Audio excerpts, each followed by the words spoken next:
Donc, Xavier Compin, pour le Front de gauche, la réforme territoriale, comment vous avez vécu ça? Tout d'abord, je voulais vous remercier de l'invitation à cette rencontre. Merci Tanguy Loire de l'invitation personnelle. Ça permettra effectivement au Front de gauche peut-être de donner son point de vue plus clair que d'avoir des écritures de sites qui nous font parler sur notre avis sur la question du monde régional. Donc une nouvelle fois, merci de votre invitation. Sur la réforme territoriale, qu'on a appelée plutôt au Front de gauche, un nouveau charcutage territorial, qui consistait plutôt en fait à démonter un prétendu millefeuille, réforme territoriale ou un autre, on voit que toutes ces affaires-là en fait traduisent plutôt aujourd'hui un affaiblissement démocratique, en éloignement de la citoyenneté en termes de proximité et des instances de décision. Vous avez fait référence tout à l'heure dans le débat à l'Europe des régions. On pense précisément qu'à l'Europe d'aujourd'hui, l'Europe des directives, l'Europe du marché libre et non faussé, on aurait un pendant qui serait des régions, peut-être avec du pouvoir, mais surtout avec moins de moyens financiers du fait de la baisse des dotations publiques. En clair, on pense plutôt qu'il faut revoir tout cela, et la question de la région, elle est posée, mais elle doit être posée de façon plus pertinente, notamment avec de vrais moyens qui permettent des ambitions publiques. Et peut-être que dans votre question, il y a la question de la Bretagne à 5 départements, donc peut-être je l'évoque, puisqu'elle n'est pas posée, mais en tous les cas, on peut y répondre. Dans ce qui est la différence des sensibilités ou de notre coalition du Front de gauche, tout à l'heure, première vidéo donnait le positionnement de certains d'entre nous sur la question des langues. En tous les cas, sur la question géographique du territoire, de la région de demain, au-delà de nos différences, on est dans le cadre de cette campagne pour un processus démocratique qui permette de décider souverainement, à la fois aux 4 départements bretons et aujourd'hui à Loire-Atlantique, de pouvoir décider de quel chemin ils ont envie pour la région Bretagne. Ça, c'est le socle commun Front de gauche. Après, certaines organisations d'entre nous, communistes par exemple, les institutions élues, ont déjà produit des décisions, elles sont dans le débat public, à savoir que le Conseil régional de Bretagne s'était plutôt prononcé pour la région Bretagne. Le pendant était que le Conseil général de Loire-Atlantique s'était prononcé. Eh bien, c'est quelque chose qui peut faire chemin et sens en termes de réponse précise. Ok, merci beaucoup. Isabelle Leval. Oui, bonjour à tous, Isabelle Leval, je suis élue quimpéroise, mais donc heureuse de vous accueillir, mais aussi candidate donc, sur la liste Le choix de la Bretagne menée par Marc Le Fur.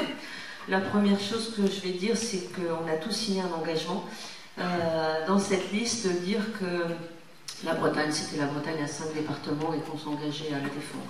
C'est un signe de l'échec, en tout cas, de la réforme territoriale menée par le gouvernement, le Parlement et aussi la majorité actuelle du Conseil régional. C'est un échec de démocratie, parce qu'on ne tient pas compte de la volonté exprimée à plusieurs reprises par les assemblées, par les manifestations. Je crois que le dernier sondage de Bretagne Réunie disait que 55% des Bretons de l'actuelle région Bretagne administrative étaient favorables à la réunification. Donc c'est un déni de démocratie que je regrette, que je condamne. Maintenant, c'est un débat institutionnel qui a échoué. On est en période électorale. Et la seule façon de changer les choses, c'est pas à cette élection, parce que c'est un débat institutionnel, ce sera aux législatives de 2017. Alors ça explique peut-être pourquoi il y a beaucoup de parlementaires engagés dans cette campagne régionale pour être candidats à s'occuper de la Bretagne. Enfin ça c'est un aparté. Ce que je considère aujourd'hui, c'est que les tentatives parlementaires ont échoué, même s'il y avait de la bonne volonté, je le reconnais. Il y a des systèmes de votation qui sont en train de fleurir sur le territoire breton. Je ne sais pas si y aller également, ça permettra d'être entendu, parce que je n'ai pas l'impression en tout cas que ce gouvernement, Ayrault et Valls, avait envie d'avancer. La suppression des départements n'a pas abouti non plus. Donc tous ceux qui sont autour de cette table, qui sont régionalistes et qui ont envie que la Bretagne idéale soit la Bretagne réunie à 5 départements, ne peuvent que condamner et être déçus. Alors maintenant on est déçus, mais il faut quand même avancer. Il y a une façon de faire, c'est de continuer à s'engager par des votes des assemblées représentatives. Moi je crois que quand la région Bretagne, quand le conseil municipal de Quimper fait des vœux ou alors s'exprime avec des... même pour la charte, ce serait le même discours, hein, c'est-à-dire que nous, nos assemblées, librement, parce qu'on a quand même une liberté de manœuvre, ou alors on n'est plus en démocratie, on vote, on transmet à la préfecture les choix des élus démocratiques. Je pense que ça peut encore être un combat à mener. Donc pour moi c'est un échec. La métropolisation est une mauvaise chose dans le sens où elle ne correspond pas non plus à la Bretagne. Alors c'est un vieux débat. Hein, on va pas faire un vieux débat sur la métropolisation à la Bretagne. Ce que je veux dire, c'est que la réforme est un échec. Aujourd'hui, on est dans un environnement et un périmètre où on ne nous a pas consulté et les Bretons n'en veulent pas. Donc il faut agir autrement et continuer à s'engager. Alors après, chacun son travail. Hein. On a entendu les géographes tout à l'heure avec Jacques, on a entendu l'histoire de la politique linguistique. Après, c'est aux élus de faire leur boulot au niveau régional et de faire voter encore des vœux pour faire entendre... C'est un combat qui n'est pas fini pour moi, et faire entendre au gouvernement que les Bretons ne sont pas contents. Vous avez parlé de consultation, vous avez parlé des votations d'IBAB. Vous êtes adjointe à la mairie de Quimper. Quimper pourrait favoriser justement une consultation sur la ville? Oui, au début, c'est vrai que l'idée de référendum, pour moi, était un peu un leurre et un pis-aller qu'on agitait pendant le débat de la réforme territoriale, en disant on va faire des référendums partout, mais en fait, on voit que ça ne sert à rien parce qu'on n'est pas écouté. Alors les votations, je vois que les gens qui s'expriment sont des gens qui sont motivés par la réunification en Bretagne. Donc pourquoi pas à Quimper. Maintenant je sais aussi que c'est un outil qui ne sera pas entendu, et puis je m'interroge sur les ennemis de la Bretagne et la façon dont ils iraient voter Voilà, donc ça peut fausser le débat. Moi je crois dans les assemblées représentatives. C'est elles que les gens élisent, donc c'est là où est le pouvoir, c'est là qu'il faut voter, c'est là qu'il faut agir. Je crois en l'action militante des associations. Et quand il y a 40 000 personnes à Nantes qui manifestent, on ne peut pas le traiter avec le mépris. D'accord, je suis désolée, Pour l'instant, c'est du mépris qui a été donné à tous ceux qui veulent la Bretagne réunie. Très bien, merci. Donc, je ne sais pas si vous passez le micro. Non, il y a un autre micro, voilà. Donc, René Louaille, votre analyse sur cette question de la réforme territoriale. Merci aux organisateurs de cette soirée et donc surtout un moment important dans le cadre de ces élections régionales, parce qu'effectivement c'est là qu'on va devoir porter un nouveau message par rapport à une réforme qui a échoué, alors que, je n'aurai pas le temps de développer, mais à chaque fois qu'on a eu des réformes en France depuis 1983, les lois de fer, ça a toujours été des réformes à un moment où l'État jacobin ne pouvait plus assumer ses responsabilités. Et lorsque Jacques nous a présenté, je vais dire, le travail des géographes, j'allais dire, c'est vraiment le travail qui nous intéresse. D'abord sur la manière dont ça a été fait.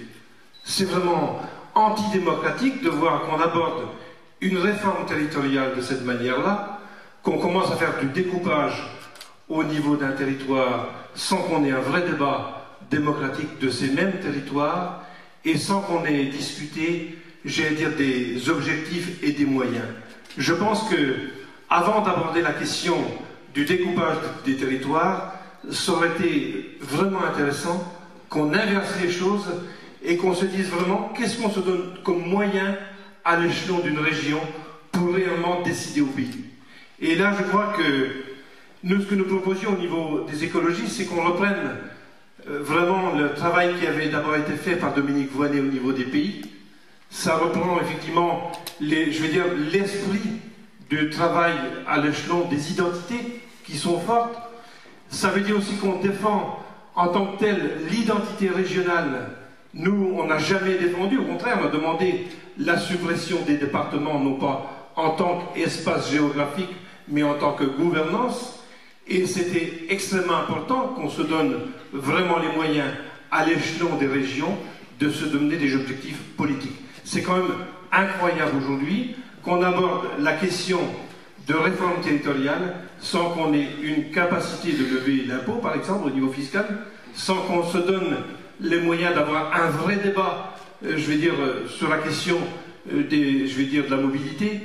Je trouve que là, on est en train de mettre la charrue devant les bœufs et on voit que la réforme telle qu'elle nous est proposée, qui est une véritable révolution territoriale, qui n'est pas acceptée. Vous avez vu cet après-midi le sondage qui est sorti, Aujourd'hui, c'est 40%, en fait 40%, je veux dire, de la population qui refuse cette réforme territoriale, avec plus de 50% dans les régions telles qu'elles ont été bricolées qu'on nous a proposées. Donc cette réforme, effectivement, c'est pas la réforme que nous voulons en tant qu'Europe écologiste, alors qu'on a été, nous, qui sommes aussi des régionalistes et qui portons avant tout ce combat. Il faut absolument qu'on remette ce chantier, je veux dire vraiment qu'on remette ce boulot-là en tant que tel, et qu'on porte ensemble la question d'une assemblée régionale unique avec des compétences et des moyens. Merci. Je dirais même que, j'ajouterais que pour nous, la question de la réforme territoriale, on doit aller jusqu'au bout. Quand tu disais tout à l'heure qu'il y a eu 40 000 personnes qui ont manifesté pour dire on veut une Bretagne à 5 départements, c'est ce que nous demandons. 40 000 personnes qui ne sont pas entendues, c'est aussi 40 000 personnes qui ont dit non à Notre-Dame-des-Landes et à un certain nombre de choses qui ne sont pas non plus entendues. Ça veut dire dans quelle démocratie on vit. Et là, je crois qu'il faut vraiment se poser la question, mais sous l'angle de la démocratie. Et ça, je crois que cette réforme, elle n'est pas acceptable. Merci. Donc, Paul Molac, donc là, vous n'êtes... alors, on reviendra sur les questions stratégiques plus tard, mais c'est vrai que j'ai pas posé la question à Isabelle Lebal. Vous êtes bien au MoDem, et vous êtes sur la... Voilà, d'accord. Oui, Okay. donc moi, je suis membre du MoDem, du Mouvement démocrate, le parti de François Bayrou. D'accord, voilà, non mais pour que tout le monde soit au courant éventuellement. Et vous êtes sur la liste de Marc Le Fur. Donc, Paul Molac, donc là vous représentez la liste de Jean-Yves Le Drian. Vous êtes carté nulle part? Non, je ne suis pas carté. Parce que à l'Assemblée, vous êtes au groupe oui, je suis ELV, vous êtes apparenté UDB? Oui. Plus ou moins. Enfin bon, voilà. Non, mais qu'on situe, parce que comme Mona Brass, on sait qu'elle maintenant elle est carrément sur la touche. Vous, comme je ne savais pas si vous étiez vraiment carté ou juste apparenté. Non, je ne suis pas encarté. D'accord. Alors, exactement. Et ça, j'aime bien. Donc, il y a deux questions. Hein. Il y a bien celle de la régionalisation d'une part, et il y a celle de la réunification d'autre part. Bon, il se trouve que j'ai un peu œuvré à l'une et à l'autre. Et effectivement, je ne suis pas content de ces lots-là, parce que sinon, je crois que je les aurais votés, donc c'est pas ce que j'ai fait. Alors, sur la réunification, quel a été le problème principal? S'il y en a un qu'il faut retenir parmi tous, c'est l'opposition des élites de Loire-Atlantique et des Pays de Loire.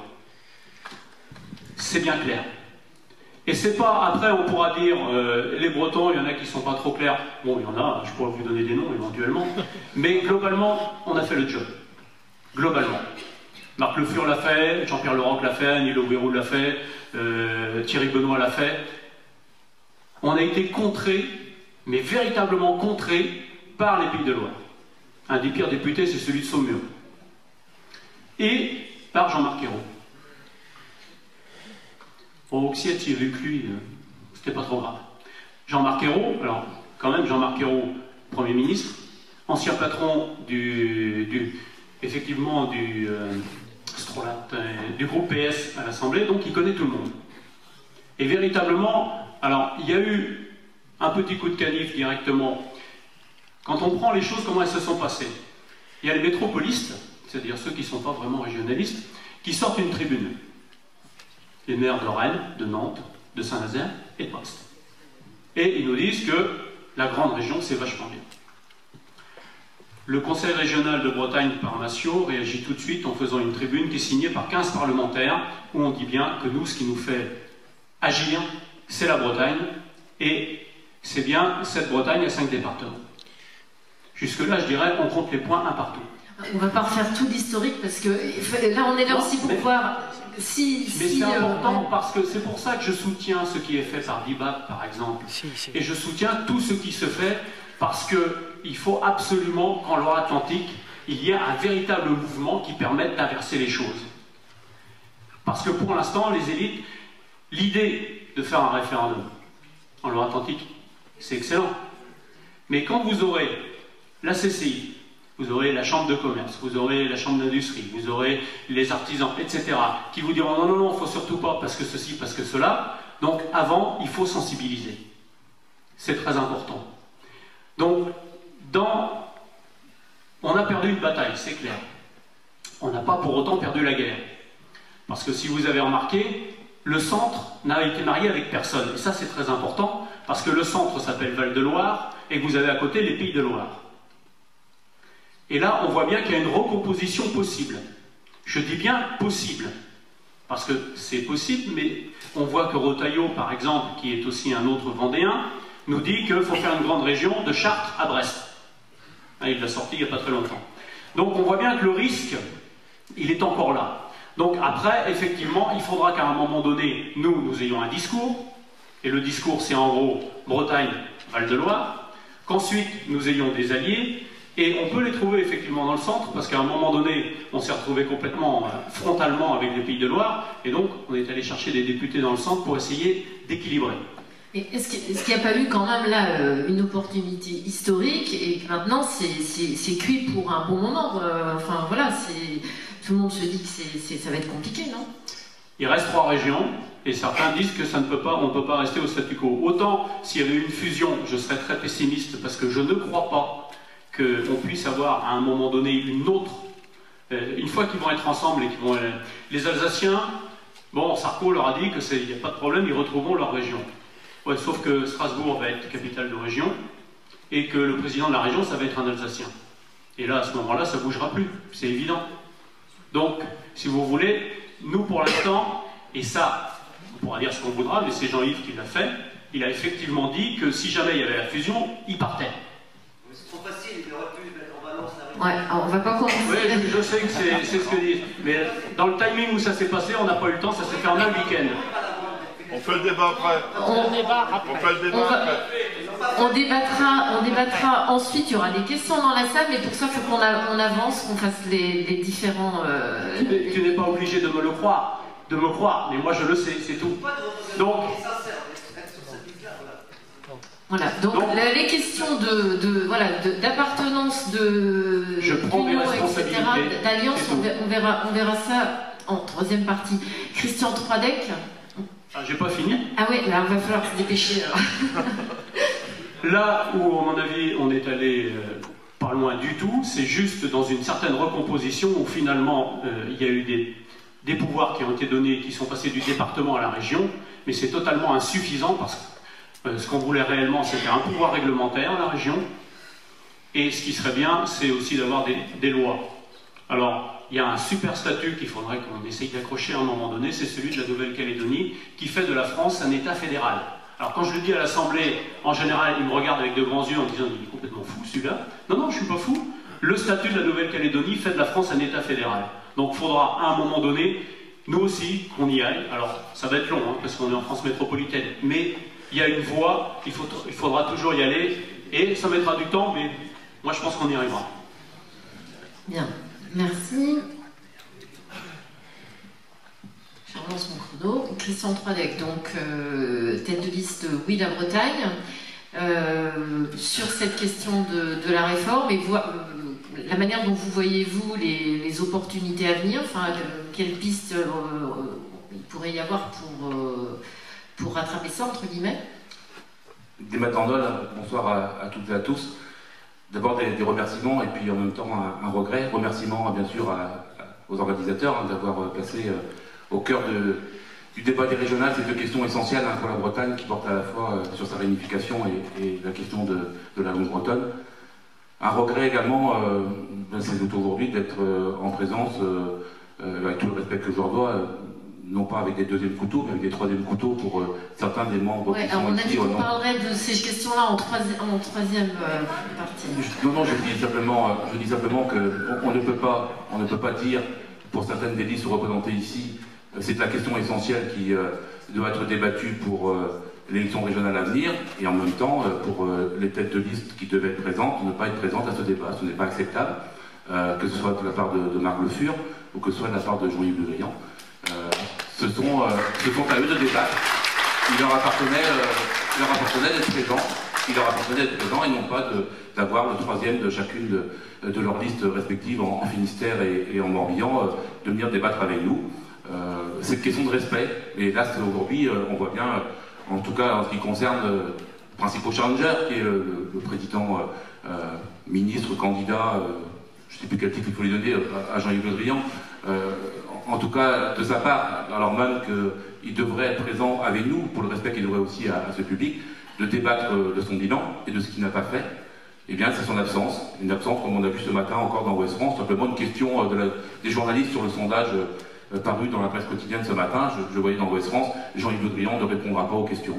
Comme il ne répond pas au débat, comme il ne répond à rien, et je ne crois pas qu'on puisse faire en sorte de rapprocher le citoyen de la politique en se comportant ainsi, comme il a fait ces dernières semaines, en faisant planer un doute sur sa candidature, dont tout le monde savait que c'était un secret de polichinelle, pour au final l'annoncer, pour repartir en avion en Syrie, on ne sait où, avoir un pied à Paris, un autre à Rennes et un autre sans doute à Damas. Je ne crois pas que ce soit comme ça qu'on réussira en tout cas à faire en sorte d'avoir un vrai débat et à parler de la Bretagne. C'est en tout cas, moi, ce qui me concerne, une façon de faire la politique qui ne me concerne pas et que je condamne très fermement. Donc... Le fiasco de la réforme territoriale, c'est pour ça que Jean-Yves Le Drian aura dû être présent. Le fiasco de la réforme territoriale, c'est en premier lieu la responsabilité du Parti socialiste. Pour la première fois, et combien sommes-nous ici dans cette salle, avoir eu à espérer qu'un jour, de haut en bas des collectivités, arrive un moment où il y avait la même coloration politique, parce qu'on savait que le jeu traditionnel des sarkozystes et du Parti socialiste, c'est de se renvoyer la patate chaude ou de se renvoyer la responsabilité. C'était on ne peut pas parce que tel département est à droite et l'autre est à gauche. Voilà, c'était à chaque fois le même argument qui nous était ramené en essayant de constater ou en essayant d'expliquer la non-réunification de la Bretagne et de retourner Nantes en Bretagne administrative. Pour la première fois, l'ensemble des pouvoirs de décision étaient aux mains d'un même parti. C'était le PS. Gouvernement, chef de l'État, Assemblée nationale, Sénat, les régions concernées, les départements concernés. Et car il y a quelqu'un qui devait, ou alors, pourquoi avoir autant de ministres bretons au gouvernement? Pas été très efficace, à quoi sert-il? J'entends là que Jean-Yves Le Drian aurait menacé de démissionner s'il y avait fusion avec les Pays de Loire. Mais il aurait dû menacer de démissionner parce que la réunification n'avait pas lieu. C'était ça le premier engagement au nom de l'histoire des 30 ou 40 années de militants sincères qui ont toujours pris le train des autres, hélas, parce qu'ils ne pensaient pas pouvoir prendre le leur et le constituer. Eh bien, ils se sont remis au Parti socialiste. Voilà l'échec. L'échec aussi du mouvement breton depuis 30 ans parce qu'il s'en est remis aux autres. Et nous, à travers la plateforme d'initiative citoyenne et populaire Oui la Bretagne, et bien à travers la phrase aussi de Xavier Graal qui disait nous te ferons Bretagne, on ne prendra pas toujours le train des autres. Et ce coup-ci, c'est notre train qu'on est en train de constituer avec nos propres wagons pour parvenir à un résultat, pour créer le rapport de force avec Paris et pour obtenir une véritable réunification et pour obtenir un véritable statut pour nos langues et pour faire en sorte que la langue bretonne demain soit continuée à être parlée, qu'elle continue à vivre pleinement sa vie en Bretagne. Donc on ne passera plus par eux. On gardera cette forme d'autonomie qui est indispensable en Bretagne, avec des capacités de décision, en fédérant les énergies sur le terrain et en imposant un rapport de force à Paris pour obtenir la réunification de la Bretagne et un statut pour la langue bretonne. C'est la seule solution. On ne pourra pas faire autrement. On ne va pas quand même... J'écoute, j'entends, avec le respect et la cordialité qu'on doit à chacun des débatteurs, mais on ne va quand même pas commencer à recroire des gens qui, lorsqu'ils étaient aux affaires, au moment opportun où ils pouvaient le faire, ne l'ont pas fait. J'entends qu'il faudrait une France fédérale parce que la Nouvelle-Calédonie a assez de poudre de perlimpinpin. Ce qui n'arrivera en Bretagne ne dépendra que de nous. Merci. Alors, Gilles Denis, vous avez un micro. Donc, je vous ai vu réagir tout à l'heure, là, oui. Quand on parlait des élus des Pays de Loire, c'est Paul Molac en fait qui en parlait, c'est ça. Comment vous avez senti ça, vous, justement? C'est effectivement à ce niveau-là que vous avez senti que ça n'allait pas pouvoir avancer? Oui, d'abord c'est bien d'être à Quimper, c'est bien d'être en Bretagne administrative, comme on dit, parce que ce genre de débat, on ne l'aura pas en Pays de Loire. Personne ne le veut, car tous les candidats, sans exception, sont contre la réunification de la Bretagne, sans exception, en Pays de Loire. Les candidats. Ce qui ne veut pas dire que les citoyens ne sont pas favorables, notamment en Loire-Atlantique, à la réunification. Donc ça, c'est la première observation. Ça veut dire que c'est la loi des appareils, c'est quoi? Ben, bien sûr, c'est-à-dire que là, on est dans la République des baronnies, où il y a des barons locaux qui défendent leur territoire, que ce soit Jean-Marc Ayrault, que ce soit Jacob Siette.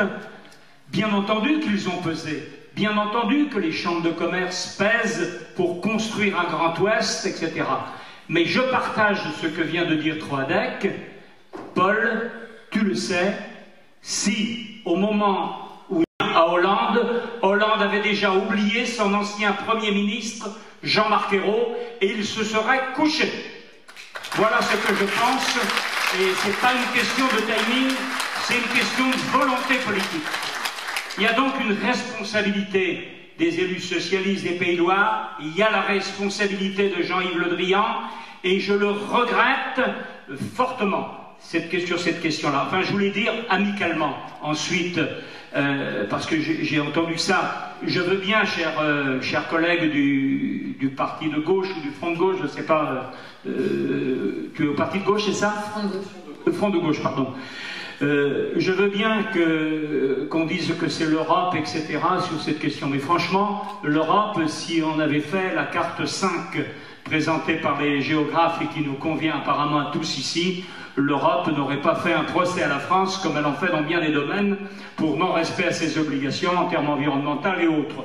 Donc, ne nous trompons pas de combat. Le combat est un combat que nous devons mener, nous, en Bretagne, dans nos 5 départements, et nous allons le mener. Alors je ne crois pas non plus, Paul, avec toute l'amitié que je te porte, que nous pourrons, en essayant de convaincre l'un et d'attendre de convaincre l'autre, même s'il faut le faire, même s'il faut essayer politiquement. J'ai trop vu ce genre de discussion. Il n'y a que la construction du rapport de force et la mobilisation citoyenne qui bouge les lignes politiques. Avec mes 67 ans, moi qui avais 20 ans en 68, je peux l'affirmer par expérience, bougeons les lignes politiques en mobilisant la société pour la réunification et pour la démocratie, car c'est la démocratie qui a été bafouée dans ce que nous venons de vivre l'année dernière en ce qui concerne la réforme territoriale.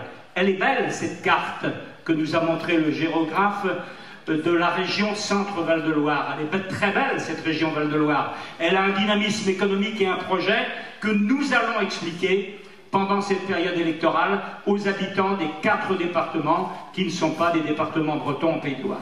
Merci. Merci.